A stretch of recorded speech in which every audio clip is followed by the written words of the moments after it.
Have you ever wondered what it takes for a country to survive? We're going to talk about a moment in history when a nation was pushed so far, so close to total collapse, that they made a choice that sounds absolutely crazy: to deliberately destroy their own land in one last, desperate gamble to stay alive. So, picture this. Your city is surrounded. You're starving to death. A crowd of desperate, hungry citizens is gathered, and they're screaming for you to surrender. And the mayor, a man named Peter Adriaens van der Werf, he steps out and says this. He offers them his own body. Now, this wasn't just some dramatic speech. This was the sound of a city at the absolute end of its rope. The place is Leiden in the Netherlands. The year is 1574. And the entire Dutch revolt against the mighty Spanish Empire is hanging by a single fraying thread. And that thread is this one starving city. And this is the human cost. 6,000.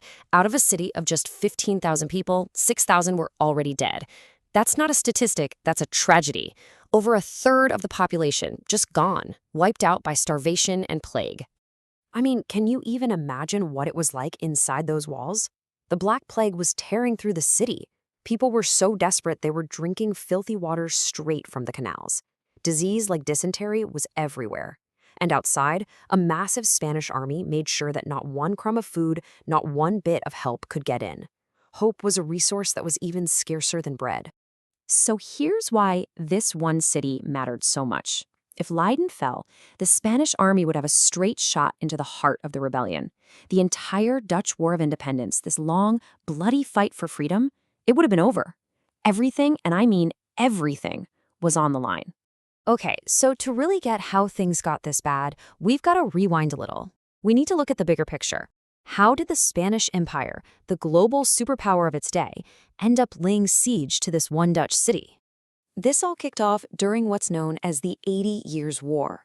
It was this huge, brutal conflict where the Dutch provinces were fighting for their very existence. They were rebelling against Spain over everything, from religion to crushing taxes to the basic right to govern themselves. And Spain's main weapon for crushing this rebellion wasn't an army, not at first anyway. It was a special court, officially called the Council of Troubles. Its whole job was to hunt down and punish anyone the Spanish considered a heretic or a traitor. But, nobody called it that. The Dutch had a different name for it, a much darker name. They called it the Council of Blood. And that nickname, well, it tells you everything you need to know about how it operated. And this wasn't just some scary story they told their kids. The Council of Blood was terrifyingly real.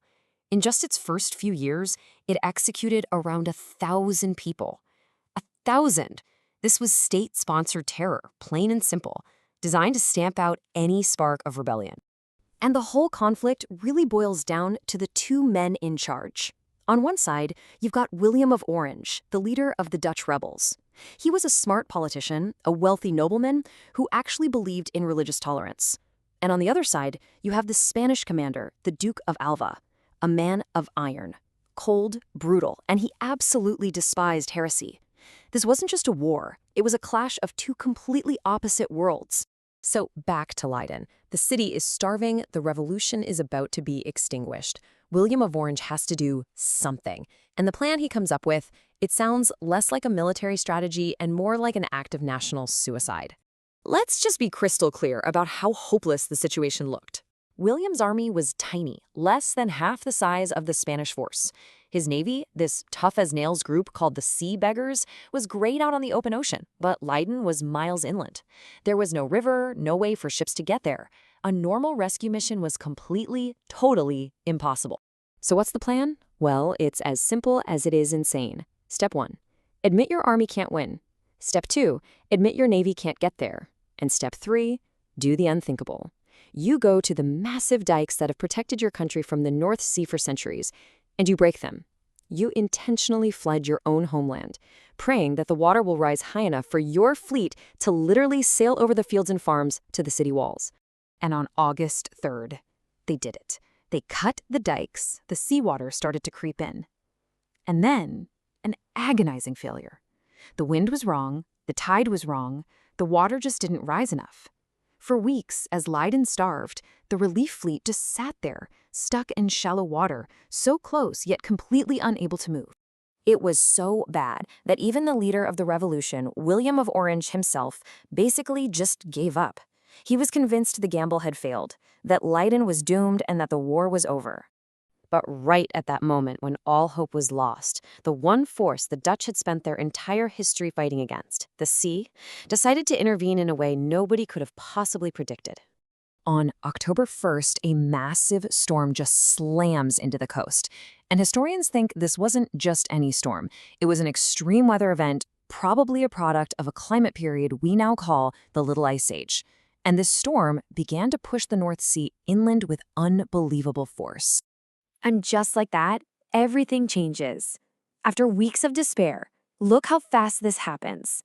The storm hits on October 1st. By October 3rd, just 2 days later, the floodwaters are finally high enough. The sea beggars raise their sails and begin their impossible voyage across a brand new sea. For the Spanish army on the ground, this was a vision from hell. They saw the ocean itself coming to swallow them, and they fled in an absolute panic. They ran so fast they famously left behind a pot of stew, which is now a national dish in the Netherlands called hutspot. The sea beggars sailed right up to the walls of Leiden, handing out bread and herring to people who were literally collapsing from hunger. And even today, every year on October 3rd, the city celebrates its rescue. And let's be very clear, this was the turning point of the entire war. It absolutely shattered Spanish morale and killed any dream they had of winning quickly. This one insane, desperate act of turning the ocean into a weapon didn't just save a city, it saved a revolution and paved the way for the creation of the Dutch Republic. And it leaves us with this huge, profound question that still hangs in the air today. The Dutch chose to drown their own land rather than be ruled by a foreign power. And it makes you wonder, when you're faced with an impossible choice, when is destroying a part of what you love the only way you can save the rest?